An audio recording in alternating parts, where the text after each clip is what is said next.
Hello guys, Termex here, and welcome back to another Borderlands 3 video. And in today's video, we're going to be talking about Borderlands 3 2 years later. I'm going to have this video scheduled for September 13th, 2021, so it is exactly 2 years after the initial release of Borderlands 3. And I want to talk about what the game is now, what the game could have been, my honest thoughts on a lot of things of the game, and overall what this game has done for me as an individual. So first, starting off into this, after 2 years of Borderlands 3, we've seen 2 season passes, giving us a total of 6 DLCs, and 2 of which of these DLCs have been DLCs that didn't really give us new DLC areas, but more or less new DLC modes, a new 4th skill tree for every single character, and stuff like that. Now, a lot of the DLC in Borderlands 3 has been very hit or miss based on your personal opinions and what you just think about the game in general, but for me, the DLC was never terrible. Under the conditions of COVID and all the other things that Borderlands had to deal with in the past year, the DLC definitely was lacking in a lot of aspects, especially the Krieg DLC. That DLC didn't really give me enough content to be necessarily happy with it, but I did love the whole Maya arc and Maya storyline, and I think it was a great homage to Maya.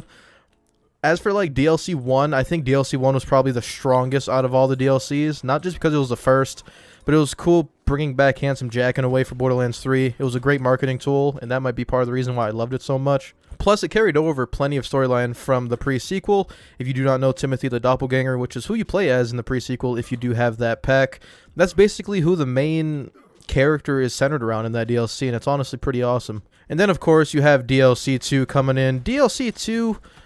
I think was very overshadowed in a lot of ways. I think the fact that they brought Gage back was pretty badass. I think that the storyline itself was pretty cool, but I think once again it lacked in the whole story arc. I think the whole Hammerlock love story, Lovecraft, was actually kind of cool, but in terms of quests, it had pretty decent side quests, a decent amount of content. But once you get into DLC 3 and 4, that's where the side quests become very, very minute in terms of content. And that's where the DLC started to fall off, in my opinion. But now, Borderlands 2 years later, if you're watching this video just to keep up with the game, or if you want to get into Borderlands, should you? And in all honesty, it's one of those things to where I would recommend you do. But at the same time, I don't want to give false expectations. Borderlands 3 is a great game. It has a lot of amazing things about it. And you could probably get the full edition at some points when it's on sale for like, what? 40, 50 bucks, and if you can get it at that case, you're getting so much content for such a little price. If you're a fan of the older Borderlands games, but you didn't like the scaling as much, Borderlands 3 scaling is way better than Borderlands 2 scaling, in my opinion. You don't have to worry about slag, you don't have to worry about any of that kind of stuff, and it just makes the game a more unique experience. You could do whatever you want, there's thousands of build possibilities, and it's just a really fun game, and it's a great addition to the Borderlands franchise, regardless what a lot of people will say. I won't suck it off too much, though. I will admit that the storyline was pretty mediocre at best. I still think Borderlands 2 and Borderlands the pre-sequel had the best storylines out of all the games, not including Tales. But to me, at least, I still enjoyed Borderlands 3 thoroughly. It's probably my favorite Borderlands game gameplay-wise. The gameplay is really smooth, the gunplay is really nice, and it's the best gunplay out of any Borderlands game. But in terms of story and all that, you already know Borderlands 2 is my go-to. But what has Borderlands 3 done for me as a person? I started playing Borderlands back when, I think it was a month after it came out. I think I posted my first video in November. And I posted a playthrough, and I played this character named Flak, and I've been playing this guy named Flak ever since. I know quite a bit about him.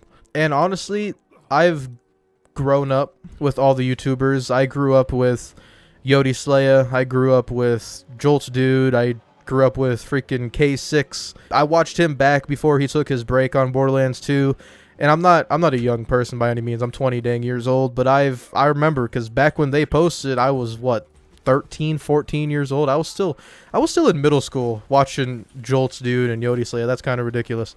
But honestly, it's crazy that I went from watching those type of creators to actually like having personal conversations and talking to said creators and just being more part of the Borderlands 3 community. And in all honesty, I never thought it would come to that point.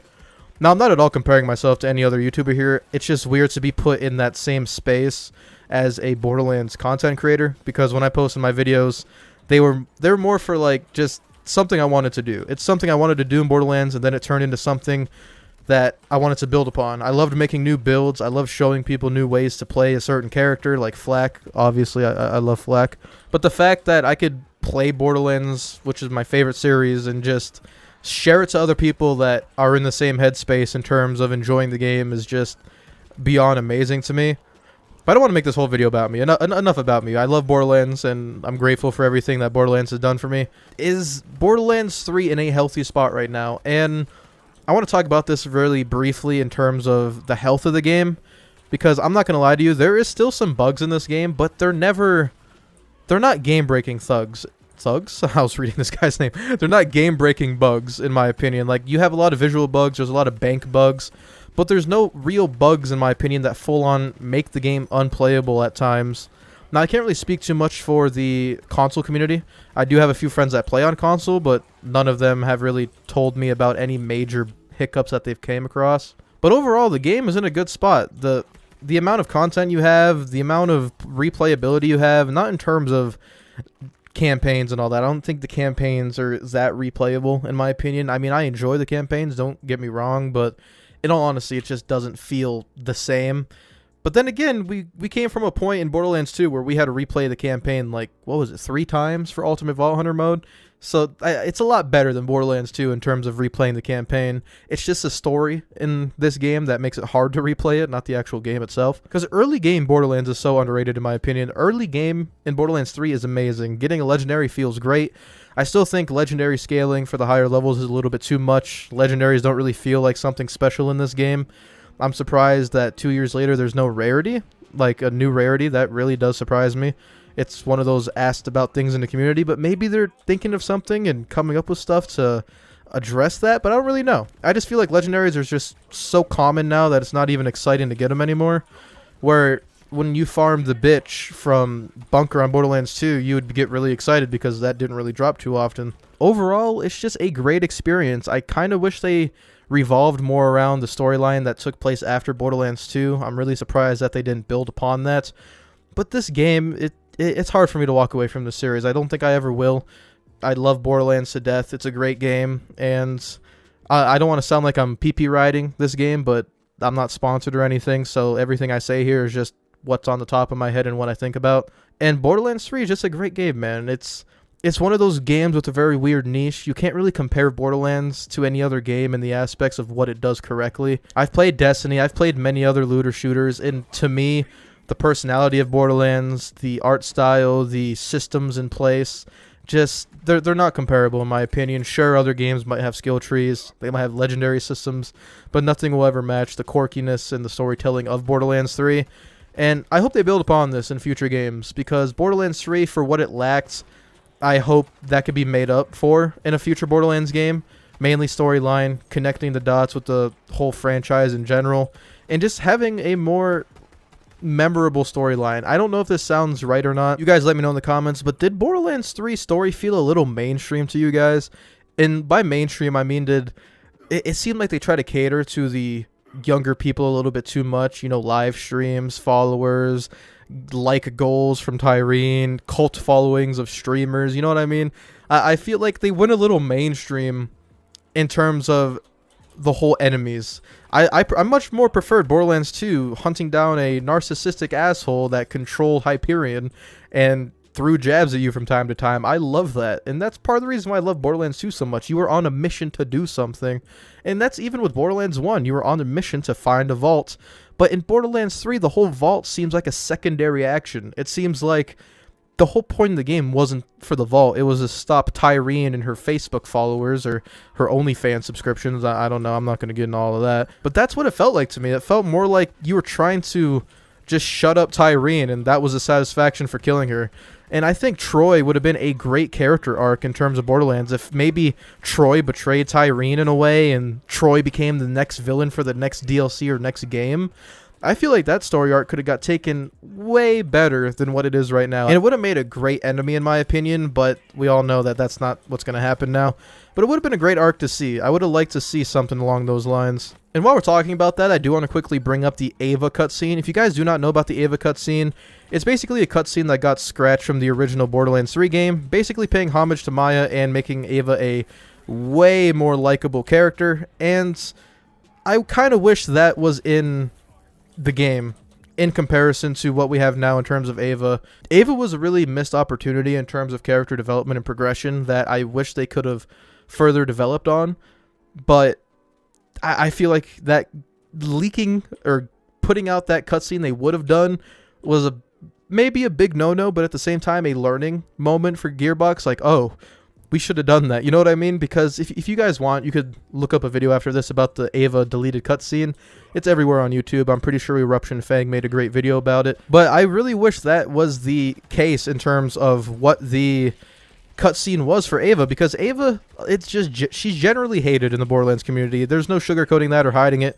She's generally a hated character for her personality and the fact she blamed Lilith for her death, even though I still argue that it's Ava's fault for opening her big fat mouth. But that's really it, guys. 2 years after Borderlands 3 is released, it's a great game. It's in a good state.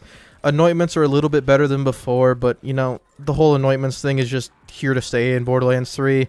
It's part of the game. Sure, it's not the best thing. It gets annoying at times, but it's what we got to deal with. And overall, you know, I can't say Borderlands 3 is a bad Borderlands title. I cannot say that at all.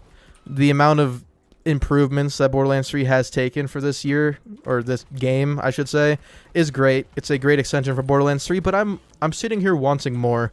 As a Borderlands fan, as somebody who's played Borderlands for almost 10 years now, I'm looking for something more. I'm looking for more story, most definitely. But anyway, guys, you guys let me know what you think about Borderlands 3 2 years later. Do you guys think they should have done different directions? Do you think they should have done anything new? Let me know in the comments down below. I will say my main gripe with Borderlands 3 is that they didn't put DLC Vault Hunters, but the fourth tree, it didn't really make up for it. I'm not even going to say that. I really wish DLC Vault Hunters were a thing, but maybe not, because maybe I would have never loved Flak as much as I love him and played him for almost 3,000 hours, but we're not going to talk about that. But anyway, guys, if you enjoyed today's video, please make sure you guys leave a like on it, as it helps me out a lot and spreads my Borderlands 3 videos more out to the Borderlands 3 community. And make sure you guys subscribe so you can join the Flak Pack and hit that bell so you never miss out on another Borderlands 3 video from me, soon to be Wonderlands in the future. And you guys have a terrific day. Make sure you guys stay safe, and I'll see you guys later.